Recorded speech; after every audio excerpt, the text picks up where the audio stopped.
할렐루야. 하나님의 은혜와 사랑이 넘치는 날입니다. 이 하루가 주님의 이름으로 승리하며 여호와의 성호를 찬양하는 귀한 날 되기를 간절히 축원합니다. 우리가 마지막 사사인 삼손에 대한 공부를 하고 있는데요. 삼손은 여인과 밀접한 관계를 맺고 있습니다. 첫 번째 만남 딥나에 한 여인이 있었고, 그리고 가사의 여인, 그리고 드릴라. 삼손의 삶을 보면 세상과 아주 가까운 삶을 살아갔다라고 이렇게 생각됩니다. 이제 사사기 15장 말씀, 삼손이 블레셋을 치는 장면입니다.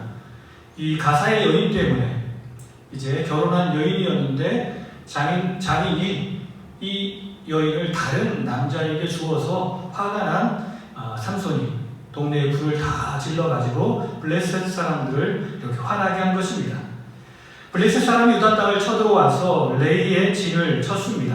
이 소라 근처인데요. 블레셋 사람이 유다 사람에게 삼손을 내어달라고 이야기를 합니다. 유다 사람 3,000명가량이 에단 바위 곁에 있는 삼손을 찾아가서 삼손을 쇠 밧줄로 결박하여 블레셋 사람에게 넘겨주려 했습니다. 우리가 지도를 한번 보겠는데요. 이 지도를 보면 이 유다 경계이고 블레셋 땅의 경계였습니다. 이 소라가 삼손의 고향이고 딥나까지 내려왔고 이렇게 왔다 갔다 하면서 삼손이 활동했는데 블레셋 사람들이 레이로 이렇게 쳐들어온 것입니다. 유대인들이 너무 두려워서 전쟁이 일어나면 안 될까봐 3,000명이 가서 삼손에게 순순히 가줄 것을 부탁한 것입니다. 삼손을 세 밧줄로 결박하여서 블레셋 사람에게 넘겨주려 했습니다. 삼손이 레이에 이르자 여호와의 영이 삼손에게 임하여 그의 팔 위에 밧줄을 끊어버렸습니다. 삼손이 특이하게 나귀의 턱뼈로 약 1,000명을 죽입니다. 이 땅을 라맛 레이라고 이름했는데 나귀 턱뼈의 언덕이라는 말입니다.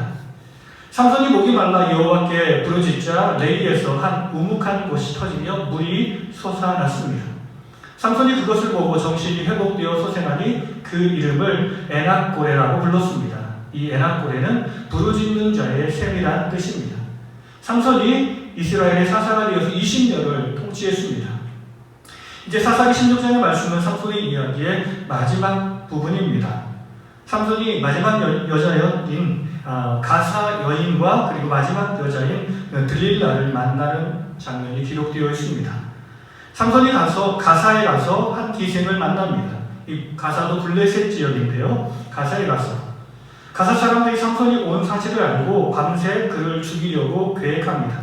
삼손이 밤중에 일어나 성 문짝들과 두 문설주와 문빗장을 빼어가지고 그것을 메고 헤브론 앞산 꼭대기로 갑니다. 여기 지도를 보면 가자에서 헤브론까지 문을 들고 이렇게 옮겨 놓은 거죠. 참 특이한 일을 했습니다. 자, 삼손이 블레셋 사람에게 잡히는 장면이 나옵니다. 삼손이 소행골짜기에 드릴라를 사랑했는데요.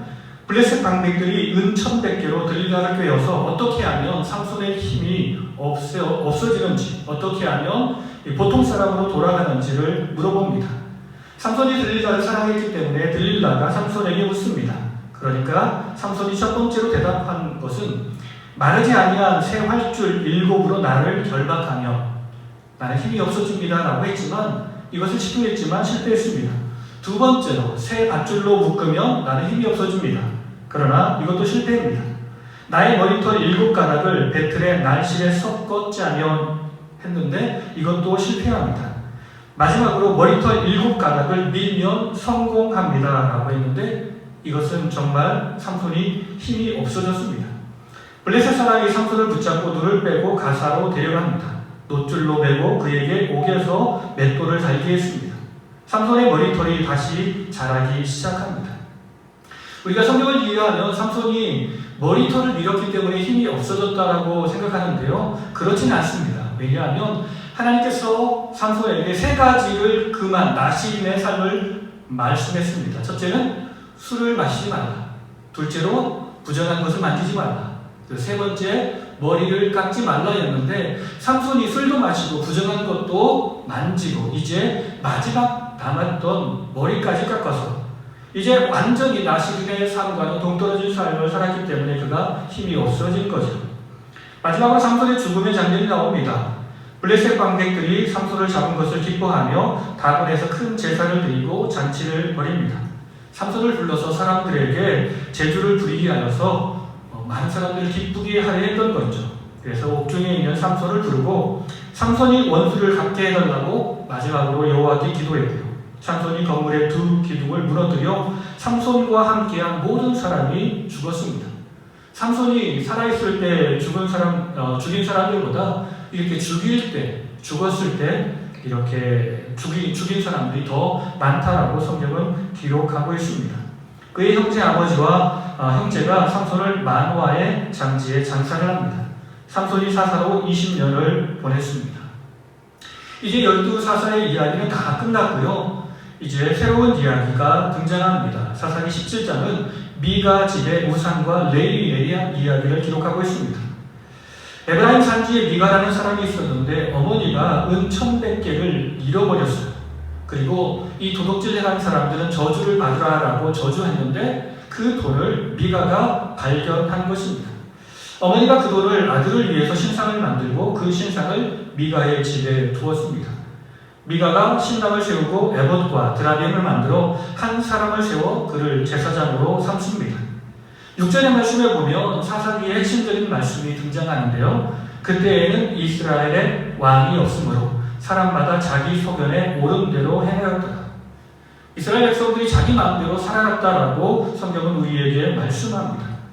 유다 베들레헴의 한 청년 레위인이 미가의 집에 이르러 미가 집의 제사장이 됩니다. 1년에 가면 사례기도 주고 옷도 주고 먹을 것도 줄 테니까 우리 집에서 우리를 위해서 이렇게 기도해 달라라고 부탁한 거죠. 해마다 은열, 의복, 한 벌, 먹을 것. 그래서 레위인이 미가의 집에서 아들처럼 있음으로 만족했습니다. 미가가 보니까 레위인이 내 제사장이 되었으니 여호와께서 내게 복 주실 줄을 아노라라고 말합니다. 이제 교회 다니고 내가 하나님께 봉사하니까 모든 것이 다 잘 될 거라고 생각했던 거죠. 그러나 미가의 삶을 통해서 그런 미가의 꿈이 이루어지지 않았던 것을 우리는 잘 알고 있습니다. 오늘 말씀을 통해서 우리가 깨닫는 교훈은 첫 번째, 하나님의 사람은 세상 여인을 사랑해서는 안 됩니다. 그것에 취해 살면 안 됩니다. 하나님의 사람은 항상 하나님을 사랑하고 경건한 삶을 살아야 할 줄 믿습니다. 두 번째, 마지막으로 희망이 있을 때, 마지막으로 힘이 남았을 때 경계하고 돌아와야 합니다. 삼손이 머리를 깎아서 힘이 없어진 것이 아닙니다.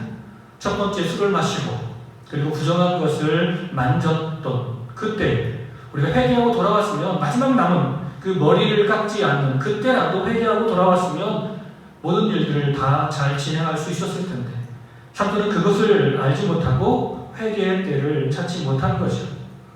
세 번째는 나만을 위해 하나님을 우상으로 만들어서는 안 됩니다. 미가의 집에 우상을 만든 것처럼 하나님께서 세상을 통치해야 되는데 내가 하나님의 주인이 되어서 하나님이 우리를 위해서 일하도록 만들고 힘쓰는 것은 잘못된 것입니다. 그리고 마지막으로 네 번째는 제사장은 하나님의 종이지 사람의 종이 아닙니다.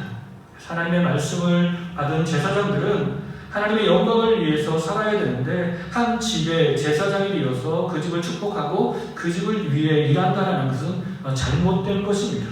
오직 우리는 왕이신 하나님만 섬기는 사람들입니다. 이 하루가 왕이신 하나님을 찬양하고 예배하며 우리가 혹여 잘못한 것이 있으면 모든 것을 회개하고 주께 돌아와 다시 한번 주의 능력을 얻는 귀한 하루가 되기를 간절히 축원합니다. 같이 기도하시겠습니다. 항상 우리에게 말씀하시는 주님, 우리가 비록 세상 중에 살아도 세상에 취하여 그것에 빠져 살지 않게 하시고 하나님의 자녀로서 오직 말씀 안에 끼어있게 하시고 말씀으로 세상을 분별하며 살게 하옵소서. 회개의 기회가 있을 때 주께 회개하고 돌아가게 하옵소서. 내가 하나님을 사랑한다라고 섬긴다라고 말하면서 내 하나님이 나에게 물질의 축복 주기만을 바라며 섬기는 곧 하나님을 내 삶의 우상으로 만들지 않게 하시고 오직 내가 주를 위해 무엇을 해야 하는지를 고민하며 주의 일에 헌신하는 백성이 되게 하옵소서. 오직 하나님의 자녀로서 사람을 위해 일하지 않게 하시고 나의 하나님만을 예배하며 경배하며 섬기며 살게 하옵소서. 오늘도 살아계셔서 우리의 왕이 되시는 예수님의 이름으로 감사하며 기도드립니다. 아멘.